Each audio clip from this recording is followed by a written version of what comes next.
Allez, salut à vous, c'est Till, j'espère que vous passez donc une excellente semaine. On se retrouve donc le 28 février 2021 pour parler simplement du marché. Donc crypto, on fera un point comme d'habitude sur le contexte des marchés traditionnels, étant donné qu'ils ont un impact forcément sur le marché. Crypto dans le sens profond, c'est-à-dire en sens je pense qu'on fera un point dessus. Il y a peut-être des gens qui ne comprennent pas pourquoi réellement on fait ce type d'analyse. Mais justement, c'est parce que, bah, ça a aussi, forcément un lourd impact sur le marché crypto, mais d'un point de vue de tendance de fond. Le marché, du bitcoin va pas faire 200 quand le SPX, ou le marché américain va faire 200. C'est pas ça l'idée. L'idée ici, c'est réellement quand on a des vrais retournements majeurs, des signaux d'alarme, ce genre de choses, sur les marchés par exemple actions, ça a un vrai impact sur le marché crypto, étant donné que c'est un marché qui est aussi lié au risque. Donc c'est pour ça que je fais à chaque fois quand même un point sur ces marchés, parce que ça me paraît quand même tout du moins essentiel. On verra du coup le dollar et le gold.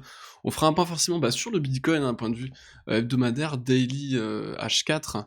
On fera un point sur la dominance du bitcoin ainsi que sur Ethereum contre bitcoin. On ira voir du coup le doc, donc le doc BTC qui est du coup fait partie de l'écosystème Polkadot. On fera un point sur le CRO, alors scam ou pas scam, j'ai envie de dire balèque, hein. Le but c'est juste de trader.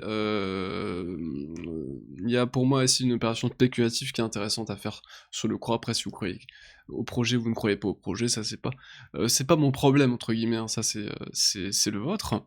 Moi je me contente simplement ici juste de faire profiter entre guillemets d'une analyse graphique qui pour moi me paraissent relativement intéressante sur le CRO, et aussi sur la paire Bitcoin.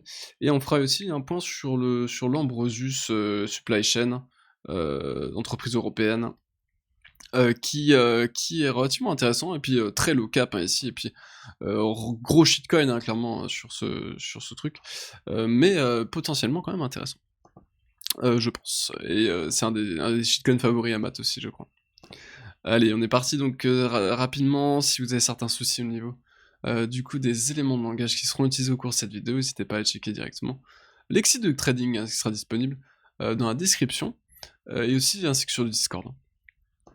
Allez, on est parti directement donc par voilà, le marché US qui, bah écoutez, hein, d'un point de vue hebdomadaire, c'est une belle tendance haussière hein, qui voilà, marque record sur record, donc là il n'y a aucun problème là-dessus. Quand même ici, on commence à s'essouffler. On commence à s'essouffler effectivement sur ces niveaux de prix, avec du coup on tire à la divergence pour l'instant.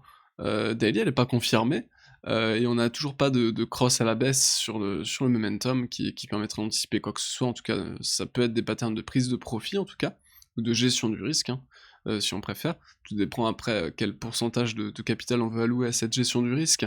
C'est purement personnel, mais pour moi ici on commence à arriver effectivement sur des niveaux de tension sur les marchés à risque. Donc les marchés, là, pour le coup, c'est les marchés actions, hein. Je pense qu'on arrive ici proche de tension. En tout cas, ici, le momentum commence à s'étirer, le momentum commence à tirer quelques signaux d'alarme. Donc maintenant, on verra si on invalide tout ça et si juste on continue la hausse, et on remarque des plus hauts sur l'indicateur, hein, sans avoir marqué de prise de profit avant, c'est-à-dire de retournement clair sur le momentum. Euh, soit voilà, on invalide tout ça et on continue la hausse, donc on verra tout ça la prochaine fois. Et potentiellement peut-être double top sur l'index allemand, on verra du coup ce que ça donne à ce niveau-là, mais pour l'instant toujours soutenu hein, par ce Vegas, hein, d'un point de vue en termes de suivi de tendance, on est encore très très bien, hein, même si forcément faire du suivi de tendance ici à l'achat me paraît quand même pas ultra intéressant, on aurait pu le faire avant, parce que bah, maintenant on commence à avoir des signaux contraire. C'est pour ça que quand vous êtes dans un biais, il faut aussi essayer d'être dans le biais opposé et voir justement si de quel biais on préfère être, hein, finalement. Là, j'ai ni envie d'être acheteur, ni envie d'être vendeur, finalement. Là, c'est vraiment... on neutralise. Pour moi, là, c'est un biais de neutralisation. Donc clairement, ici, je ferais rien, personnellement, en l'état, et si j'avais un TP, je prendrais mon TP. En tout cas, un setup de TP, je prendrais le TP, je pense. Plutôt que des achats en mode FOMO après record sur record, hein. Potentiel épaule tête épaule désormais dans ce sens. En continuation, hein, clairement ici, étant donné qu'on n'est pas franchement sur un gros top, hein, on est quand même sur une correction. Mais du coup, si on recasse, hein, les 90, on risque très clairement d'aller se hisser vers la zone que j'attends depuis le départ sur le dollar, hein. Et le gold est toujours dans ce canal baissier, hein, qu'on a tracé maintenant depuis quelques mois, toujours dans ce canal baissier. On arrive vers des premiers contacts de bull trend relativement intéressants, donc on va voir ce que ça donne à ce niveau-là. Est-ce qu'on va réagir sur les bull trend maintenant en cours de clôture ou alors sur des plus bas, des points bas. Donc on verra ce que ça donnera à ce niveau-là sur le gold. Pas sur le Bitcoin, étant donné que le Bitcoin hein, est sur une superbe hausse avec encore un cross bullish hein, ici sur l'indicateur, très clairement ici c'est très très compliqué d'anticiper le moindre top. On est en train de passer le niveau, un niveau qui aurait pu être psychologique, le niveau des 50K, qui ne réagit pas du tout en l'état. Donc on verra ce que ça donne, est-ce qu'on va rejeter très clairement sur une mèche et on va clôturer à 54, je ne sais pas. Je sais pas du tout, on verra du coup la clôture de la semaine, mais pour l'instant il n'y a rien à dire hein, d'un point de vue hebdomadaire. D'un point de vue daily, effectivement, même chose que sur le SPX, finalement, on commence à pousser à la divergence daily, qui pourrait être un facteur de prise de profit. On en a déclenché un ici. J'ai pris quelques profits personnellement, mais pas à hauteur de ce qu'on peut vraiment s'attendre, hein. C'est vraiment des très très petites prises de profit partielles que j'ai pu faire, que d'ailleurs j'ai déjà réinvesti sur d'autres sur d'autres choses à côté. Donc ouais, clairement ici on tire hein, sur le Bitcoin. Ça a pas l'air de vouloir lâcher hein, en l'état, donc euh, tant qu'on tape pas peut-être un blow off top en mode on lâche une énorme mèche, on liquide tout le monde et on retrace, tant qu'on n'a pas ça, ça va être compliqué d'avoir des signaux de TP décents. Donc très clairement ici, bah, il y a encore rien de spécial à part quand même hein, le fait qu'on soit en alerte et qu'on commence à pousser à la divergence dans des bandes de volatilité Cuban Bonds hein, ici. Donc voilà, ça peut nous amener à retracer entre 42 000 et le point pivot mensuel, à la limite 35 000, entre 42 000 et 35 000, toute cette zone ici risque d'être une zone très intéressante à l'achat, mais pour l'instant on ne lâche pas. Donc tant qu'on lâche pas, il n'y aura pas de retrace, hein, très très très très clairement. Le point haut ici sur les Cuban Bonds se situe en l'état à 60 000, hein, donc ouais, on a encore de la marge. D'un point de vue H4, on défend très très bien la bull trend hein, ici. Première bull trend qui est bien défendue ici, deuxième bull trend qui est extrêmement bien défendue encore ici. On rehisse finalement les canaux au fur et à mesure de plus en plus euh, en parabole, hein. Je pense qu'on c'est vraiment type de price action qui part en parabole, hein, ce type de truc. On casse en plus ici une sorte de potentiel rising wedge qui aurait pu apparaître ici, sur ce level-là, qui casse à la hausse, et très clairement, un rising wedge qui casse à la hausse, bah c'est plus de hausse, et on pullback du coup ici. Le niveau, on s'est arrêté quand même sur le point pivot journalier, hebdomadaire. On s'est arrêté sur le point pivot hebdomadaire résistance 1. Maintenant, on va voir si on le passe. Clairement, on part en parabole cette semaine. Il n'y a pas photo. Là, c'est une très très belle tendance haussière. Il n'y a pas de problème là-dessus. Le Bitcoin est vraiment extrêmement fort. Allez, on va passer directement sur la dominance du Bitcoin, s'il le veut bien. Là, j'ai une sorte de petit freeze, je sais pas ce qu'il fait exactement. Mais, ok. Alors, Bitcoin dominance ici. On a marqué du coup le double top, potentiel double top, en tout cas d'un point de vue mensuel. C'est entre guillemets la structure que j'anticipe le plus, étant donné qu'on a ravalé à la baisse le mois précédent qui était extrêmement bull. On le ravale à la baisse, ça clairement ça sent pas bon du tout pour le Bitcoin hein, contre les alts. Ça nous rassure aussi dans le sens où historiquement quand on part en bull run maintenant les alts surperfent le Bitcoin, et je pense que c'est ce qui se reproduira très clairement, je mets à peu près 90% de probabilité sur ce scénario, donc très clairement, je suis très, très, très largement dans ce biais. Ça doit être très clair. J'ai pas, j'essaie de faire un job d'analyste, mais je suis trader, et j'investis directement dans ce marché, donc forcément je suis biaisé, je vous donne mon point de vue biaisé. Mais j'essaie quand même d'être le plus objectif possible quand même, hein, quand on a des signaux techniques, ce genre de choses, j'essaie d'être le plus objectif possible.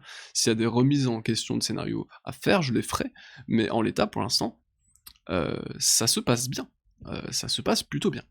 En tout cas sur les scénarios qu'on a anticipés avec Matt, sur les altcoins, ça se passe extrêmement bien. Tendance haussière sur Ethereum Bitcoin depuis quand même maintenant quasiment 2 ans finalement, quasiment 2 ans, où on vient du coup ici rechercher un support, on ravale, ici on verra la clôture de la semaine, si on clôture comme ça on risque de payer support et de partir maintenant plus haut, d'aller confirmer ce breakout, d'un point de vue mensuel, sur une structure qui est de retournement, donc qui amènera beaucoup plus de hausse sur les alts, étant donné que la structure mensuelle est monstrueuse sur Ethereum Bitcoin. Donc très très clairement ici je favorise la hausse pour l'Ethereum Bitcoin. Et le problème, c'est que effectivement sur la Bitcoin dominance, on pousse à la divergence hein, ici. Double divergence quand même haussière sur la dominance du Bitcoin. Donc à court terme, il pourrait potentiellement quand même remonter, mais pour l'instant on parvient pas à passer le Vegas H4, qu'on rejette 3 fois. Et on pourrait continuer encore à pousser la divergence, et si on continue à pousser la divergence jusqu'au support et qu'on lâche le support, on invalidera tout ça. Donc c'est clairement très contre-tendance, entre guillemets, ici d'anticiper un rebond sur la Bitcoin dominante. Et c'est pour ça que je favorise quand même plutôt la tendance. Tendance ici haussière serait plutôt en faveur d'Ethereum contre Bitcoin, donc entre guillemets des alts.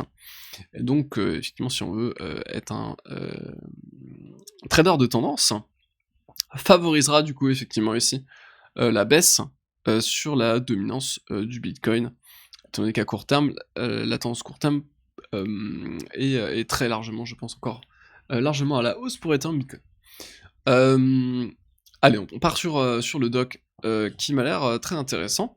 J'avais fait un petit point, je crois, la semaine dernière, sur le doc. C'était pas en vidéo sur ABN, c'est sur Zend, enfin la chaîne secondaire qu'on tient avec Matt.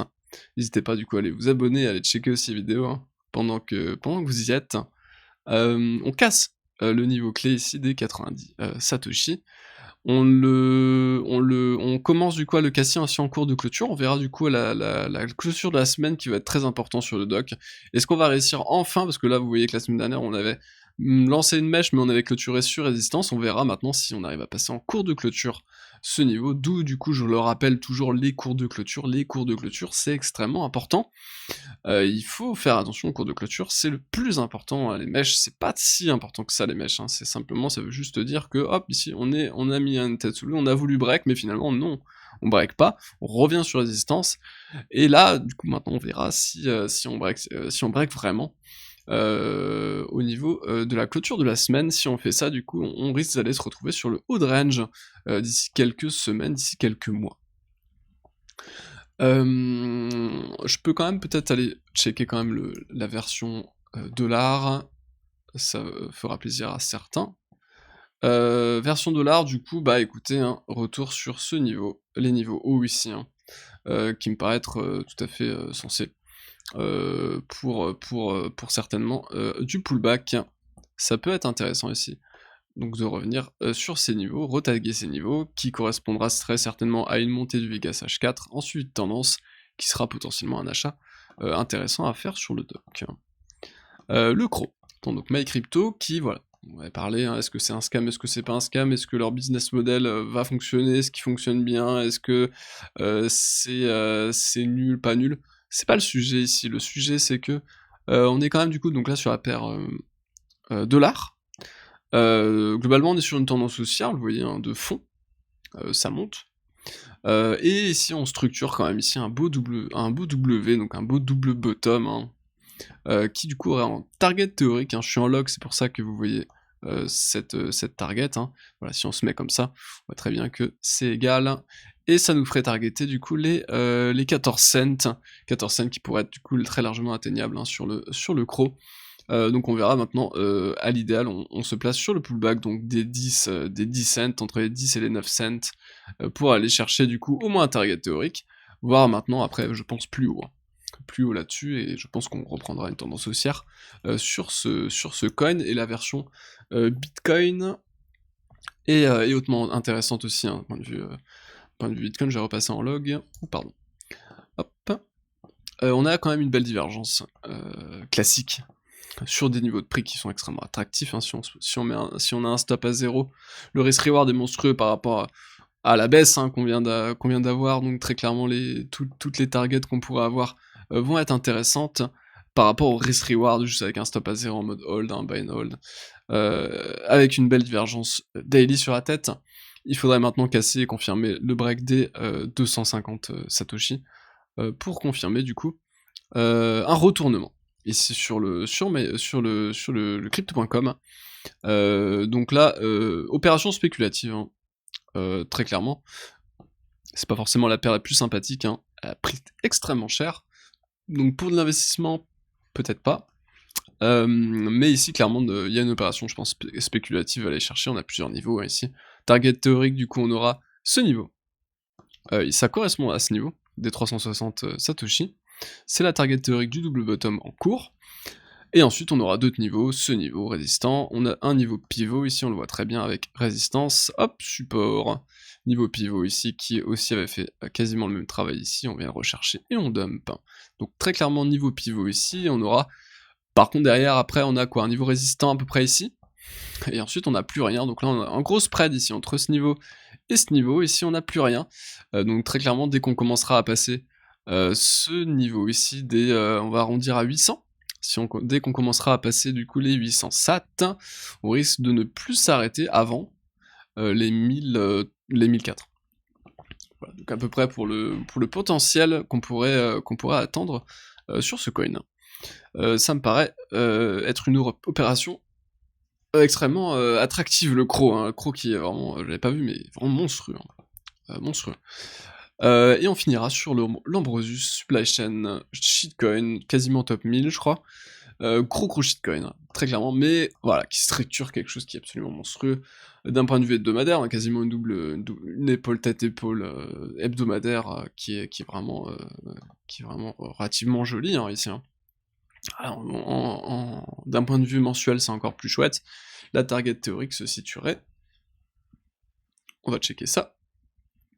Target théorique, du coup, on prend l'amplitude entre l'amplitude de la tête, et on la reporte, du coup, donc là, je suis en log, hein, c'est pour ça que vous voyez ça, mais en linéaire, du coup, ce que ça pourrait donner, hop, voilà, ici, c'est ça, hop, et du coup, la target théorique se situerait ici, on est quasiment sur une petite mèche, hein, ici, aux alentours des 8 centimes, les 8 centimes qui est un niveau ici de potentielle prise de profit, hein, pour ceux qui joueraient ça, étant donné que très souvent quand on arrive sur des targets théoriques de structure, on a une prise de profit qui est faite par les gens qui ont joué la figure. Donc très souvent c'est assez logique ici qu'on puisse avoir une résistance sur ce niveau-là, mais très clairement il faut passer hein, ce niveau qui est d'ailleurs en train d'être passé admirablement bien. D'un point de vue mensuel, maintenant il va falloir clôturer la bougie mensuelle pour le valider, mais d'un point de vue hebdomadaire, c'est déjà quasiment passé, mais on clôture quand même sur résistance. Donc maintenant, c'est cette semaine qui va réellement valider si on break ou pas. Et voilà, écoutez, je pense qu'on a fait le tour. Je vais vous souhaiter une excellente semaine, et on va se retrouver, si tout se passe bien, la semaine prochaine, si j'ai pas trop de choses à faire. Normalement, ça devrait bien se passer. On devrait se refaire une vidéo la semaine prochaine. Allez, à plus, salut, bonne semaine.